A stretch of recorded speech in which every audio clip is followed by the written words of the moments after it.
கர்த்தர் நல்லவர். 10 மாதங்கள் ஆண்டவர் நம்மை நடத்தினதை நாம் நினைத்து பார்ப்போம். யோசித்து உட்கார்ந்து பாருங்க. ஆண்டவர் எத்தனை காரியங்கள் ஒவ்வொரு மாதத்திலும் நமக்கு எத்தனை அற்புதங்களை நமக்கு செய்தார்.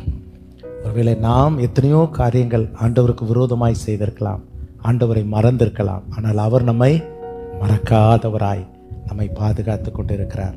நம்முடைய தேவைகளெல்லாம் சந்திக்கிறார், நம்மை உயர்த்துகிறார், நம்மை கனப்படுத்துகிறார், நம்மை ஆசீர்வதிக்கிறார். ஆமென்.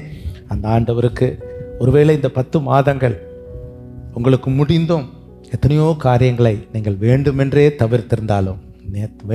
தவிர்த்திருந்தாலும் யார் மேலேயோ எதையோ நீங்கள் கர்த்தருக்கு செய்ய வேண்டியதை செய்யாமல் இருந்திருந்தாலும் இந்த 11, 12 2 மாதங்கள் அடுத்த 60 நாட்கள் ஆண்டவரே நான் என்னை உமக்கு ஒப்பு கொடுக்கிறேன். என் வாழ்க்கையில் என் குடும்பத்தில் ஏன் சில காரியங்கள் தடையாக இருக்கிறது, நான் என்னை அர்ப்பணிக்கிறேன்னு சொல்லி அர்ப்பணித்து பாருங்கள். இந்த அடுத்த 2 மாதங்களிலே நிச்சயமாய் தேவனுடைய ஆசீர்வாதத்தை நீங்கள் பெற்றுக்கொள்வீர்கள். ஆமென். நம்முடைய தேவன் தம்மிடத்தில் வருகிற ஒருவரையும் அவர் தள்ளுகிறதில்லை. இந்த சங்கீதத்திலே நான் பார்க்கும் பொழுது 4ஆம் வசனத்திலிருந்து 6ஆம் வசனம் வரை ஆண்டவர் பிடிக்காத காரியங்கள் இது நம்முடைய வாழ்க்கையில் இருக்கிறதா? துன்மார்க்கத்தில் பிரியப்படுகிற தேவன் இல்லை. அவர் துன்மார்க்கத்திலே பிரியப்படவே மாட்டார். தீமை அவரிடத்திலே சேர்வது இல்லை. வீம்பாக நடக்கிறவர்கள், வீம்புக்காரர், அவர்கள் உம்முடைய கண்களுக்கு முன்பாக நிலை மறுக்க மாட்டார்கள். அக்கிரமக்காரர், கிரமமாய் போகிற ஒன்றிலே அக்கிரமமாக, அந்த கிரமமாய் போகாதவர்களுக்கு பெயர் என்ன? அக்கிரமக்காரர். அவர்களை ஆண்டவர் வெறுக்கிறார். பொய் பேசுகிறவர்களாய் இருப்போமானால் ஆண்டவர் பிரியப்படலை. இரத்த பிரியன், சூதுள்ள மனுஷர்களை ஆண்டவர் அருவருக்கிறார். இந்த சுபாவங்கள் நம்முடைய வாழ்க்கையிலே இருக்குமானால் இந்த காலவேளையிலே நாம் ஆராய்ந்து நம்மை ஒப்பு கொடுத்து ஆண்டவரே அதற்கு மாறாக அந்த 7ஆம் வசனத்தில் அவர் சொல்கிறார், நானோ மிகுந்த கிருபையினால் உமது ஆலயத்திற்குள் பிரவேசிக்கிறேன். அல்லேலூயா. இந்த ஆலயத்துக்குள் பிரவேசிக்கும் பொழுதே ஒரு கிருபை தான் எனக்கு. நான் எப்பொழுதுமே சொல்லுகிறது, நான் விவரம் தெரிஞ்சதிலிருந்து வாழ்வதே கர்த்தருடைய ஆலயத்தில் தான். ஆனால் இவ்வளோ ஒரு கிருபை தெரியுங்களா? இந்த ஆலயத்திலே வாழ்ந்த என்னை கர்த்தர் தள்ளவே இல்லை. உயர்த்தி உயர்த்தி உயர்த்தி கனப்படுத்தி ஆசீர்வதித்து வருகிறார். ஆகவே அவருடைய சந்நிதியிலே நாம் பயபக்தியுடன் பணிந்து கொள்வேன்.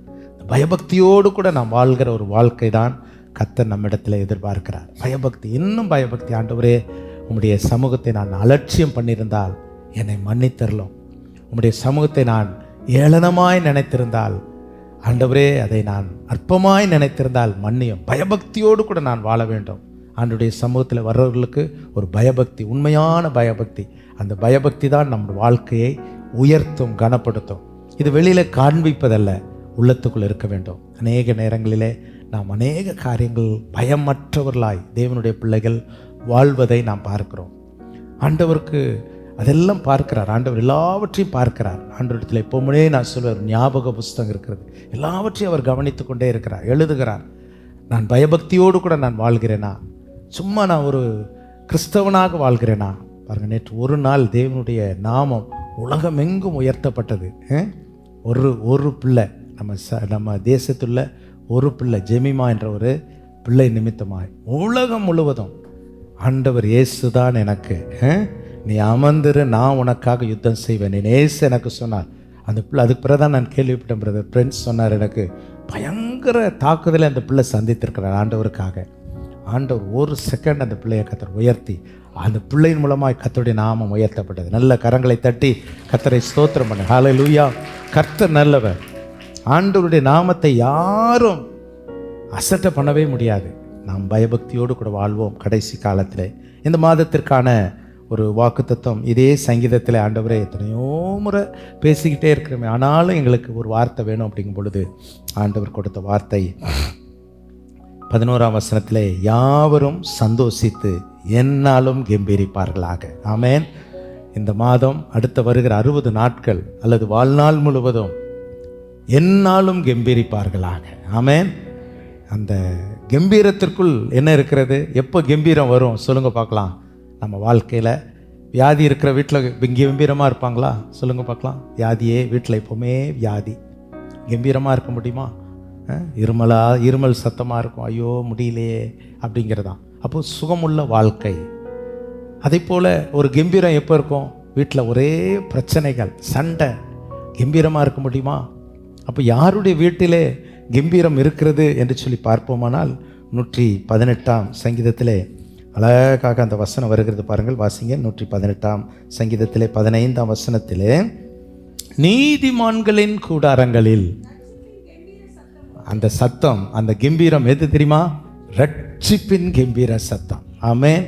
உங்கள் வீடு ரட்சிக்கப்பட்ட வீடாக இருக்கிறதா? இயேசுவின் இரத்தத்தினால் கழுவப்பட்ட வீடாக இருக்கிறதா?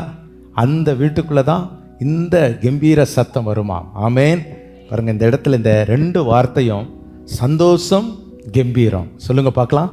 சந்தோஷம், கம்பீரம். இந்த 2ஐயும் கர்த்தர் நான் தருவேன் என்று வாக்கு பண்ணுகிறார். ஆமென். இந்த சந்தோஷம் என்ன சந்தோஷம்? அதுதான் அந்த ரட்சிப்பின் சந்தோஷம். அந்த ரட்சிப்பின் சந்தோஷம் 51ஆம் சங்கீதத்திலே நீங்கள் வாசிக்கும் பொழுது பாருங்கள், 12ஆம் வசனத்திலே, ரட்சண்யத்தின் சந்தோஷம், ஜாய் ஆஃப் த சால்வேஷன். ரட்சண்யத்தின் சந்தோஷம், ரட்சிப்பின் சந்தோஷம். இன்றைக்கு சந்தோஷம் என்பது என்ன தெரியுமா? இந்த உலகத்தில் இயேசு என்னை ரட்சித்தார். ஹல்லேலூயா. ஒரு பழைய பாடல் இருக்கிறது, என்னது? சந்தோஷம் பொங்குதே, சந்தோஷம் பொங்குதே, சந்தோஷம் என்னில் பொங்குதே, ஏன்? இயேசு என்னை ரட்சித்தார், முற்றும் என்னை. இப்போ அந்த பாட்டெல்லாம் பாடுறதே இல்லை, நம்ம பாடுறதே இல்லை. இந்த பாடலுக்கு எவ்வளோ அழகாக இருக்குது. வழி தப்பி நான் தெரிந்தேன், பாவ பழி அதை சுமந்தலைந்தேன், அவர் அன்பு குரல் என்னை அணைத்தது, அந்த நாளில் என் பாவம் நீங்கிற்று, என்னை இயேசு என்னை ரட்சித்தார். இயேசு கிறிஸ்துவால் ரட்சிக்கப்பட்டவன் கையை உயர்த்தி அல்லேலூயா சொல்லுங்க பார்க்கலாம். ஆமென். அப்போ நம்முடைய வாழ்க்கையிலே அந்த ரட்சிப்பின், ரட்சண்யத்தின் சந்தோஷம், the joy of the salvation யாருடைய வீட்டில் இருக்கு தெரியுமா? நீதிமான்களுடைய வீட்டில் இருக்கிறது. இந்த சந்தோஷம் வந்துருச்சுன்னா, இந்த சந்தோஷம் எப்படிப்பட்டதாம் பாருங்கள். சங்கீதங்களின் புஸ்தகம் 4ஆம் சங்கீதத்தின் 7ஆம் வசனத்தை வாசியுங்கள். அவர்களுக்கு தானியமும் திராட்சரசமும் பெருகி இருக்கிற காலத்தின் சந்தோஷத்தை பார்க்கிலும் அதிக சந்தோஷம். சில வீட்டிலலாம் ஃபஸ்ட்டு வீக் நல்ல சந்தோஷமாக இருக்கும். ஃபஸ்ட்டு வீக் 10ஆம் தேதி வரை, 15ஆம் தேதி வரை நல்ல 10ஆம் தேதி வரை இருக்கும், 15ஆம் தேதி வரை இருக்கும். அது வந்து என்னது? காசு இருக்குது. அப்புறம் 16ஆம் தேதியிலேருந்து வீட்டில் மெதுவாக என்ன ஆகும்? பிரச்சனை ஆரம்பிக்கும். ஒரு பாஸ்டர் அழகாக சொல்லுவார், ஃபஸ்ட் வீக் வந்து கோல்டன் வீக்காமா. ஃபஸ்ட் வீக் என்னது? Golden week. ஒரே கறி தான், மீன் தான், அப்படி தான்னு ஃபஸ்ட்டு ஒரு வாரம். 2வது வீக்கு வந்து என்னதுன்னா சில்வர் வீக் அப்படின்னு சொல்லுவாங்க. 3 நாளைக்கு ஒரு முறை கறி மீன் அப்படிங்கிற மாதிரி சில்வர் வீக்காக மாறுமாமா.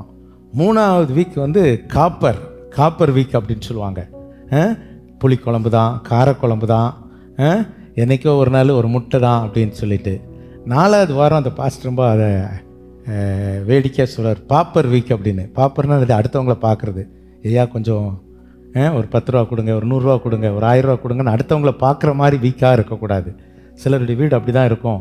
4வது வாரம் யாராவது நமக்கு தரமாட்டாங்களான்னு சொல்லி.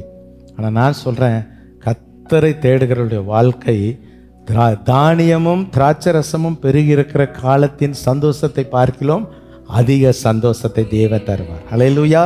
அது கரியால் அல்ல, மீனால் அல்ல, கர்த்தரை துதிப்பதினால் நம்ம வீட்டில் 31ஆம் தேதியும் சந்தோஷமாக இருக்கணும். அல்லேலூயா. கடந்த மாதத்தில் 31 நாள் சந்தோஷமாக இருந்தேன்னு சொல்கிறவங்க எத்தனை பேர் இருக்க முடியும்? அல்லேலூயா. சபையார் எல்லாருமே சந்தோஷம். அப்போ கர்த்தர் வந்து நமக்கு அப்படிப்பட்ட சந்தோஷத்தை தந்திருக்கிறார். நிறைய பேர்த்துக்கு சந்தோஷத்தை அனுபவிக்க முடியாது, சந்தோஷமாகவே இருக்க முடியாது, சந்தோஷமாகவே வாழ தெரியாது, சந்தோஷமாக இருக்கவே முடியல. ஆனால் கர்த்தர் தானியமும் சிலருக்கு தானியம் திராட்சரசம் இருந்தால் தான் சந்தோஷம். நமக்கு அதை விட ஒரு பெரிய சந்தோஷம், என் இயேசு என்னோடு கூட இருக்கிறார். அல்லேலூயா. இந்த வசனத்தில் நாம் கர்த்தர் கொடுக்குற வார்த்தை என்ன? என்னாலும் கம்பீரிப்பார்களாக. சந்தோஷம் நிறைந்த அந்த வார்த்தைக்கு தான் கம்பீரம் அப்படின்னு சொல்லப்பட்டு இருக்கிறது. அப்போது இந்த கம்பீரத்தை கர்த்தர் யாருக்கெல்லாம் தருகிறார்? யாருக்கெல்லாம் இந்த கம்பீரத்தை தருகிறார் என்றால், முதலாவது வாசித்து பாருங்கள். முதலாவது இந்த வசனத்தின் அடிப்படையில், அந்த 11ஆம் வசனத்தில், உம்மை நம்புகிறவர்கள், உம்மை நம்புகிறவர்கள், those who are trust in the Lord, யாரெல்லாம் கர்த்தர் மேல் நம்பிக்கை வைக்கிறார்களோ. ஹல்லேலூயா.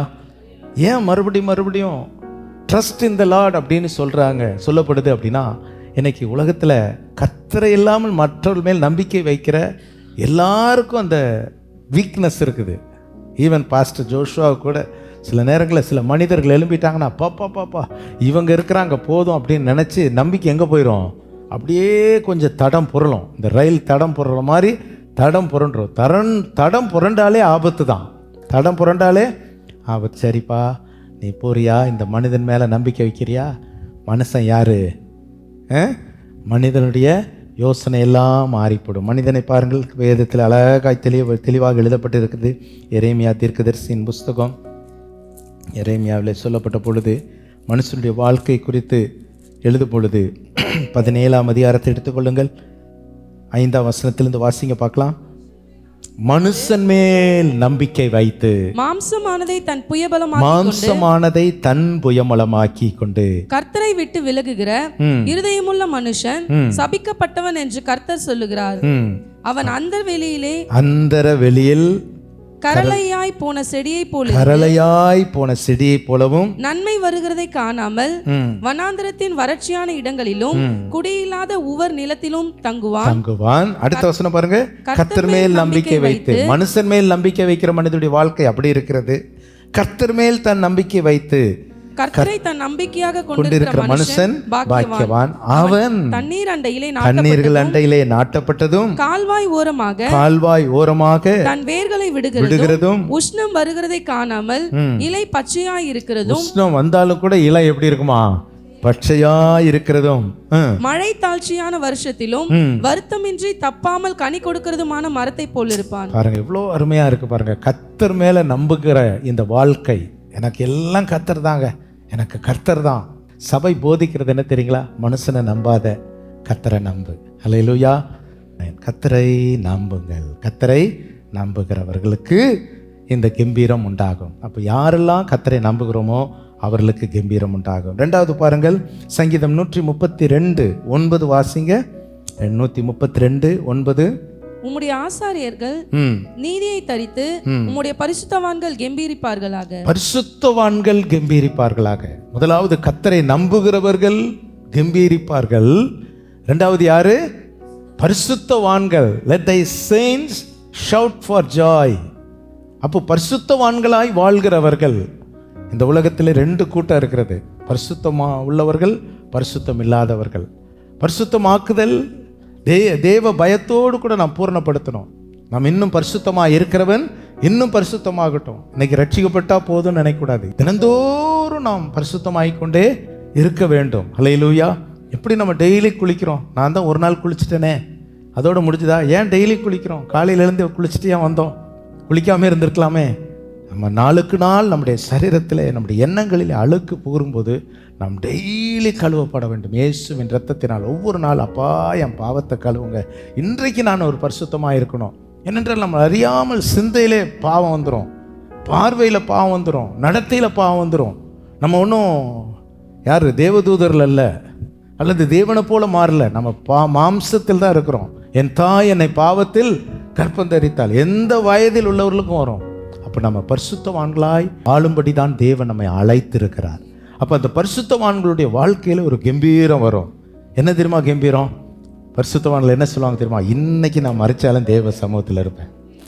உலகத்தார் சொல்ல முடியுமா? வீடு வரை உறவு, வீதி வரை மனைவி, காடு வரை பிள்ளை, கடைசி வரை யாரோ 100 வயது வாழணும்னு சொன்னவர், எழுதினவர்லாம் 100 வயதுக்கு முந்தையே அவர் சீக்கிரமாக செத்து போயிட்டாரு. ஆனால் கர்த்தரை நம்புகிறவர்கள் கம்பீரிப்பார்கள். இந்த கம்பீரம் என்ன தெரியுமா? இங்கே மாத்திரம் இல்லை, நாட் ஓன்லி த வேர்ல்டு, பரலோகத்திலும் அவரோடு கூட கம்பீரமாய் நாம் ஆராதிக்க போகிறோம். அதுதான் இந்த பரிசுத்தமான வாழ்க்கை. இந்த உலக மனிதர்களுக்கு தெரியாது. இந்த உலக மனிதர்கள் சொல்கிறதெல்லாம் இந்த உலகத்தில் நீ நல்லா இரு அப்படி இருன்னு.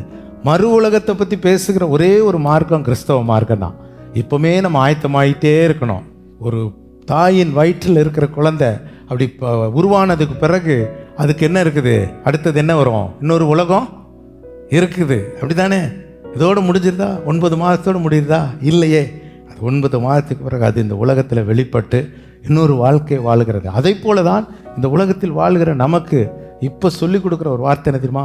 இன்னொரு பரலோக ராஜ்யம் இருக்கிறது. பரிசுத்தவான்களாய் வாழும் பொழுது நமக்கு அந்த கம்பீரத்தை நாம் பெற்றுக்கொள்ள வேண்டும். அதற்கு தான் சபை போதிக்கிறது, அதிலே தான், அதற்கு தான் வசனம், அதுக்கு தான் வார்த்தை. இந்த உலகத்தோடு போலன்னா போயிடலாம், எப்படினாலும் வாழ்ந்துடலாம். ஆனால் நம்ம இப்போ பரிசுத்தவான்கள் ஆக்கப்பட்டு கம்பீரத்தை நாம் பெற்றுக்கொள்ள வேண்டும். மூன்றாவது யாருக்கு இந்த கம்பீரம் உண்டாகிறது? ஏசாயா 65:14 வாசிங்க. ஏசாயா 65:14. இதோ என் ஊழியக்காரர் மனமகிழ்ச்சியினாலே கம்பீரிப்பார்கள், நீங்களோ மன நோவினாலே அலறி. சரி, நீங்கள் கர்த்தருடைய ஊழியக்காரர்கள் யாரெல்லாம் கர்த்தருடைய ஊழியத்தை செய்கிறார்களோ, my servants shall sing for joy of the heart. இருதயத்தில் இந்த மன மகிழ்ச்சினால், அவருடைய ஊழியக்காரர்களாக இருக்கிறவர்கள் மன மகிழ்ச்சியினால் கம்பீரமாக இருப்பார்கள். ஹல்லேலூயா. கர்த்தருடைய ஊழியம் செய்கிறவர்களுக்கு கர்த்தர் கம்பீரத்தை தருகிறார். ஹல்லேலூயா. நீங்கள் நினைக்கலாம் இது ஏதோ பாஸ்டருக்கு மாத்திரம்தான், அப்படி இல்லை. பாஸ்டரில் ஊழியம் எல்லாருமே செய்யலாம். எல்லாருமே சபையில் உங்களுடைய ஊழியத்தை செய்ய வேண்டும். நல்ல ஊழியம் செய்கிறவங்களுக்கு திடீர்னு அறியாமல் ஏதாவது மனசில் உள்ள ஏதாவது பூந்துடும், ஊழியம் செய்ய மாட்டாங்க, ஸ்ட்ரைக் பண்ணுவாங்க. எதையுமே பார்க்கக்கூடாது. நான் அப்படிலாம் எங்கள் வாழ்க்கையை பார்த்துருந்தேன்னா இந்த 40 வருஷம் ஊழியம் செஞ்சுருக்க முடியாது. எத்தனையோ பிரச்சனைகள் வரும், டிஸ்ட்ராக்ஷன் வரும், நம்மளை டிஸ்டர்ப் பண்ணுற ஆட்கள் வருவாங்க, சூழ்நிலை வரும். அதெல்லாம் பார்த்தா என்றைக்கோ ஊழியத்தை விட்டுட்டு போயிருக்கணும். இல்லை, ஊழியம் கர்த்தருடைய ஊழியம் கர்த்தருக்கு செய்து கொண்டே இருக்கணும். நேற்று கூட நான் சும்மாவே இல்லை, என்னுடைய பலவீனத்தின் மத்தியிலும் கூட செய்ய வேண்டிய காரியங்கள், ஊழியம் எல்லாம், சந்திக்க வேண்டிய மக்கள் என்னென்ன எப்படி எப்படி சந்திக்க முடியுமோ சந்தித்து கொண்டே தான் இருக்கிறோம். அருமையானவர்களே, கர்த்தருடைய ஊழியம் செய்வது நம்மை கம்பீரத்திற்கு கொண்டு வரும். ஊழியத்தில் சோர்ந்து போயிட்டீங்களா? 10 மாதம் இதை செய்ய மாட்டேன், அதை செய்ய மாட்டேன், இதுக்கு வரமாட்டேன், அதுக்கு வரமாட்டேன், இதெல்லாம் நீங்கள் செய்தீங்கன்னா உங்கள் வாழ்க்கையில் இருக்கிற சந்தோஷத்தை நீங்கள் இழந்துருவீங்க, நீங்களே இழந்துருவீங்க. எது செய்தாலும் கர்த்தருக்கு மகிமையாக நான் இருப்பேன், நான் கூட இருப்பேன், அப்படி நீங்கள் பழகி பாருங்கள். அதுதான் ஒரு ஊழியக்காரர். ஊழியக்காரர்னால் என்னது? சொல்கிறதெல்லாம் செய்கிறதான், தேவன் சொல்கிறதெல்லாம் செய்கிறதான் ஊழியக்காரர். அப்போ அந்த ஊழியக்காரர்களுக்கு சந்தோஷம், கம்பீரம் உண்டாகும். 3 பேருக்கு சொன்னேன், கர்த்தரை நம்புகிறவர்களுக்கு கம்பீரம், அப்புறம் பரிசுத்தவான்களுக்கு கம்பீரம், 3வது ஊழியம் செய்கிறவர்களுக்கு. அப்போ நாம் இதனுடைய மிக முக்கியமான காரியம் என்னென்னா, எல்லாவற்றிலும் இந்த கம்பீரம் உண்டாகணும்னா கர்த்தரை நாம் நம்ப வேண்டும். ஹல்லேலூயா. கர்த்தருடைய பரிசுத்தவான்களாய் வாழ வேண்டும், கர்த்தருக்கு ஊழியம் செய்கிறவர்களாய் இருக்க வேண்டும். இந்த 3 செஞ்சு பாருங்களேன், உங்கள் வாழ்க்கையில் கம்பீரம் உண்டாகுமே ஒழிய நீங்கள் அங்கே தலை குனிவே இருக்காது, உங்கள் வீட்டில் துக்க சத்தமே இருக்காது. எத்தனை பேர் நம்புறீங்க? ஹல்லேலூயா. இந்த கம்பீரமான காரியங்கள் நம்முடைய வாழ்க்கையில் உண்டாக கர்த்தருக்கு நாம் ஒப்பு கொடுப்போம். ஒரே ஒரு வசனத்தை வாசித்து முடிக்கலாம். யோபின் புஸ்தகம் 8:21 வாசிங்க. இனி அவர் உம்முடைய வாயை நகைப்பினாலும் உம்முடைய உதடுகளை கம்பீரத்தாலும் நிரப்புவார். எத்தனை பேர் நம்புறீங்க? இனின்னு சொல்லுங்க பார்க்கலாம். இனி என் வாயை என்ன செய்வார்? நகைப்பினால், என் உதடுகளை கம்பீரத்தின். அப்படின்னா என்ன தெரியுமா? டெய்லி சந்தோஷமா இருக்கும். நினத்தையும் கொழுப்பையும் உண்டது போல என் ஆத்துமா திருப்தி அடை. கம்பீரமாய் இன்னைக்கு கர்த்தர் எனக்கு ஆசீர்வதித்தார். 10வது மாதத்தை நான் யோசித்து பார்க்குறேன், கர்த்தர் எனக்கு ஆசீர்வதித்தார். 31ஆம் தேதி வரை கர்த்தருடைய ஆசீர்வாதத்தை நாங்கள் காண முடிந்தது. தேவன் எங்கள் தேவைகளை, எத்தனையோ காரியங்கள் சபையில் எல்லா காரியங்களையும் நடத்துவதற்கு பல தேவைகள், கர்த்தர் ஒரு நாள் எங்களை கைவிடலை. ஒருத்தருடைய கை தளர்தா, யாரையாவது கர்த்தர் எழுப்புகிறார். நம்ம ஆராதிக்கிற தேவன் ஜீவன் உள்ளவர், உங்களையும் அப்படி தான் நிரப்புவார். ஆமென். கம்பீரத்தினால் நிரப்புவார். ஒரே ஒரு வார்த்தை சொல்லுங்க பார்க்கலாம், கம்பீரத்தினால் நிரப்புவார். ஆமென். எல்லாரும் எழுந்து நிற்போமா? எழுந்து நிற்போம். ஆமென். ஜெபிப்போம். நன்றியோடுமே நாங்கள் துதிக்கிறோம் அப்பா, உம்மை நாங்கள் ஸ்தோத்திரிக்கிறோம் ஆண்டவரே. கர்த்தாவே, ஒவ்வொரு மாதமும் ஆண்டவரே அப்பா, எங்களை அப்பா நீர் எவ்வளவா எங்களை பாதுகாத்து ஆண்டவரே ஒவ்வொரு மாதத்திற்குள்ளாக எங்களை வழிநடத்தி வருகிறீர். மக்கு நாங்கள் கோடான கோடி நன்றி செலுத்துகிறோம் அப்பா. எத்தனையோ பேர் கடந்த மாதத்தில் இருந்தவர்கள் இந்த மாதத்தில் இந்த உலகத்தில் இல்லைப்பா. ஆனால் எங்களையோ கர்த்தர் நீர் கிருபையினால் எங்களை பாதுகாத்தீர் ஆண்டவரே. இந்த 11ஆம் மாதத்தை நீர் காணும்படியாக எங்களை கிருபை செய்தீரே, உமக்கு ஸ்தோத்திரம் அப்பா. ஆண்டவரே, ஒவ்வொரு மாதமும் ஆண்டவரே அற்புதமான வாக்கு தத்தங்கள் ஆண்டவரே அப்பா நீர் எங்களுக்கு கொடுத்து அதை எங்கள் வாழ்க்கையில் நீர் நிறைவேற்றி வருகிறீர் அப்பா. கடந்த மாதத்தில் எங்களுக்கு ஆண்டவரே கர்த்தர் எங்கள் பக்கத்தில் இருக்கிறார் என்று சொல்லி எங்களுக்கு வாக்கு பண்ணிடப்பா. நீர் எங்கள் பக்கத்தில் இருந்தீரப்பா. நீர் எங்களோடு கூட இருந்தீர் ஆண்டவரே. எங்களுடைய ஆண்டவரே காரியங்கள் எல்லாவற்றிலும், எங்களுடைய பிரயாணங்கள் எல்லாவற்றிலும், எங்களுடைய பலவீனங்கள் வியாதிகள் மத்தியிலும் கர்த்தர் நீர் கூட இருந்ததினாலப்பா ஆண்டவரே நாங்கள் எல்லாவற்றிலும் பாதுகாக்கப்பட்டு இந்த நாளிலே மகிழ்ச்சியோடு கூட கர்த்தரை நாங்கள் ஆராதிக்க ஆண்டவரே உம்முடைய சமூகத்தில் நிற்க எங்களுக்கு உதவி செய்திருக்கிறீர். உமக்கு ஸ்தோத்திரம் அப்பா. தகப்பனே உமக்கு நன்றி செலுத்துகிறோம். இப்பொழுதும் கர்த்தர் எங்களுக்கு கொடுத்த வாக்குத்தத்தத்திற்காக உமக்கு நன்றி அப்பா. ஆண்டவரே உம்மை நம்புகிறவர்கள் யாவரும் ஆண்டவரே சந்தோஷித்து கம்பீரிப்பார்களாக என்ற வசனத்தின்படி அப்பா இந்த காலை வேளையில் உம்மை நம்பி வந்திருக்கிற ஒவ்வொருவரையும் ஆண்டவரே மகிழ்ச்சியினாலும் ஆண்டவரே கம்பீரத்தினாலும் அவர்களை நீர் நிரப்புவீராக ராஜா, நிரப்புவீராகப்பா. நாங்கள் எங்களுடைய நம்பிக்கைகளை ஒரு நாளும் மனிதன் மேல் வைக்காதபடிக்கப்பா ஆண்டவரே ஸ்தோத்திரம் அப்பா.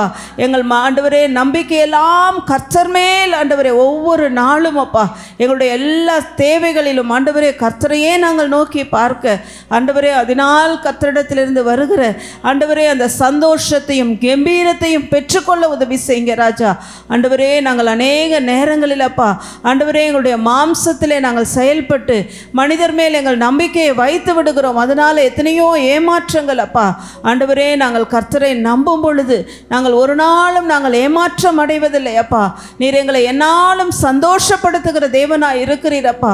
எங்களை என்னாலும் கம்பீரிக்க பண்ணுகிற தேவனாய் இருக்கிறீரப்பா. நாங்கள் உண்மையே நம்பி இருக்க எங்களுக்கு உதவி செய்யுங்க ராஜா. ஆண்டவரே ஸ்தோத்திரம் அப்பா. நீர் கொடுத்த வாக்குத்தத்தத்திற்காக நன்றி. உடைய பரிசுத்தவான்களை கம்பீரிக்க பண்ணுகிற தேவன், உடைய ஊழியக்காரர்களை கம்பீரிக்க பண்ணுகிற தேவன் என்று சொன்னீங்கப்பா. ஆண்டவரே நாங்களும் அப்பா கர்த்தருக்கு முன்பதாக பரிசுத்தவான்களாய் காணப்படணும் ஆண்டவரே.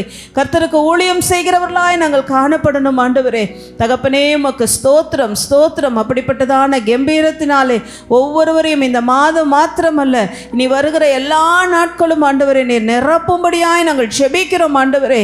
அப்பா சில காரியங்கள் நிமித்தமாக ஆண்டவரே சில ஆண்டவரே ஆசீர்வாதங்கள் ஆண்டவரே தடைப்பட்டிருப்பதன் நிமித்தமாக ஆண்டவரே சந்தோஷம் இல்லாமல் ஆண்டவரே கம்பீரம் இல்லாமல் இருக்கிற குடும்பங்களுக்காக நாங்கள் செபிக்கிறோம் அப்பா. ஆண்டவரே ஸ்தோத்திரம் ஆண்டவரே. கர்த்தர் எங்களுக்கு ஆண்டவரே யோபு 8:21 சொன்னீரே அப்பா ஆண்டவரே இனி உம்முடைய வாய் நகைப்பினாலும் உம்முடைய உதடு கம்பீரத்தினாலும் நிறைந்திருக்கும் என்று சொன்னீங்களே அப்பா. அப்படிப்பட்டதான குடும்பங்களுக்கு ஆண்டவரே இனி கர்த்தர் ஆண்டவரே கம்பீரத்தை கொடுங்க அப்பா. ஆண்டவரே அவருடைய வாய் நகைக்கட்டும் ஆண்டவரே, நகைக்கட்டும் ஆண்டவரே. அப்பா ஸ்தோத்திரம். என் தேவனால் கூடாத காரியம் ஒன்றுமில்லையே ராஜா. ஆண்டவரே சாராளையும் ஆபிரகாமையும் முதிர்ந்த வயதில் அப்பா நீர் நகைக்க பண்ணி நீர் அவருடைய ஆண்டவரே உதடுகளை ஆண்டவரே நகைக்க பண்ணி கம்பீரிக்க பண்ணினீரே. அதை போல் அப்பா ஒவ்வொரு குடும்பத்திலும் ஆண்டவரே அந்த கம்பீரத்தை கர்த்தர் நீர் ஆண்டவரே அப்பா தந்தருளும்படியாய் நாங்கள் செபிக்கிறோம் ஆண்டவரே. தகப்பனே உமக்கு ஸ்தோத்திரம் அப்பா. ஒருவரும் அப்பா துக்கத்தோடு இருக்கக்கூடாதப்பா, வேதனையோடு கூட இருக்கக்கூடாதப்பா ஆண்டவரே, அழுகையோடு கூட இருக்கக்கூடாது ஆண்டவரே. கர்த்தர் ஒவ்வொருவரையும் அப்பா நீர் சந்தோஷப்படுத்தும், நீர் மகிழ்ச்சியாக்கும் அப்பா, நீர் கம்பீரத்தினால் நிரப்புவீராக ஆண்டவரே. உமக்கு ஸ்தோத்திரம் ஆண்டவரே. ஆண்டவரே இந்த மாதம் முழுவதும் ஒவ்வொருவரையும் நீர் நடத்தும், ஒவ்வொருடைய தேவைகளை சந்தியும் ஆண்டவரே. அப்பா இன்னும் பலவீனத்தோடு இருக்கிறவர்களுக்கு நல்ல பலனை கொடுத்து அவர்களையும் கம்பீரிக்க பண்ணும்படியாய் நாங்கள் செபிக்கிறோம் ஆண்டவரே. தகப்பனே உமக்கு ஸ்தோத்திரம் அப்பா, ஸ்தோத்திரம் ஆண்டவரே. எல்லா தேவைகளை சந்தித்து அப்பா இன்னும் கர்த்தரை ஆண்டவரே துதிக்க கர்த்தர் நீர் உதவி செய்வீராக ஆண்டவரே. இந்த காலை வேளையில் ஆலயத்தில் நிற்கிற ஒவ்வொருவருக்காக செபிக்கிறோம். ஜூம் மூலமாக இணைந்திருக்கிற ஒவ்வொருவருக்காக நாங்கள் செபிக்கிறோம் அப்பா. எல்லாருடைய வாழ்க்கையிலும் இந்த மகிழ்ச்சியும் கம்பீரமும் உண்டாவதாக என்று சொல்லி நாங்கள் செபிக்கிறோம். நீர் அப்படியே செய்து உடைய பிள்ளைகளை மகிழ்ச்சியாக்கும், உடைய நாமத்தை மகிமைப்படுத்தும். எல்லா துதியும் கனமும் மகிமையும் ஒருவருக்கே செலுத்துகிறோம். இயேசுவின் மூலம் ஜெபம் கேளும் எங்கள் ஜீவனுள்ள நல்ல பிதாவே.